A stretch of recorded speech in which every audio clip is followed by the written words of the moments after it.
Shalom adik-adik, kita berjumpa lagi dalam renungan hari ini. Sebelumnya mari kita berdoa bersama. Terima kasih Tuhan Yesus, kami bersyukur buat penyertaan-Mu, buat kasih setia-Mu dalam hidup kami. Bapa, saat ini kami mau siapkan hati kami untuk mendengarkan firman-Mu. Berkati kami, di dalam nama Tuhan Yesus kami berdoa, haleluya, amin. Judul renungan kita hari ini adalah Roh Kudus Menuntunku. Renungan hari ini diambil dari Lukas pasal 12 ayat 12. Sebab pada saat itu juga Roh Kudus akan mengajar kamu apa yang harus kamu katakan.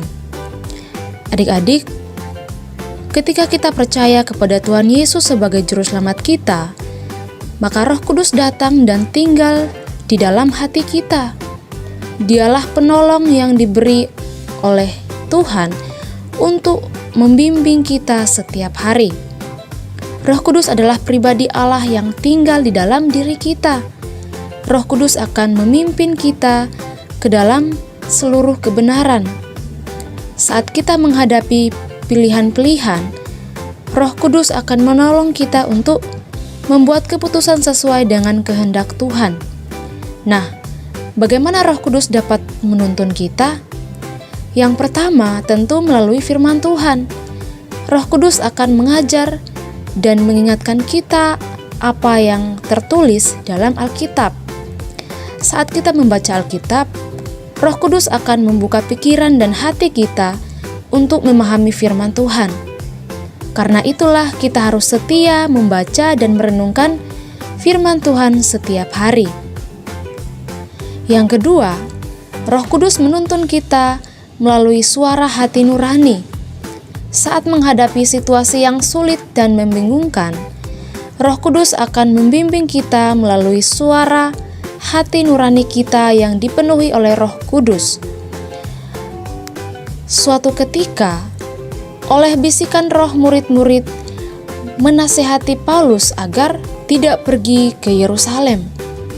Hal ini tertulis dalam Kisah 21 ayat 4b. Bisikan itu adalah suara Roh Kudus. Kita pun perlu terus belajar mendengarkan suara roh dalam hati nurani kita. Senang sekali ya adik-adik kalau kita bisa mendengarkan suara Roh Kudus. Kita dapat mengerti dan melakukan kehendak Tuhan dalam hidup kita.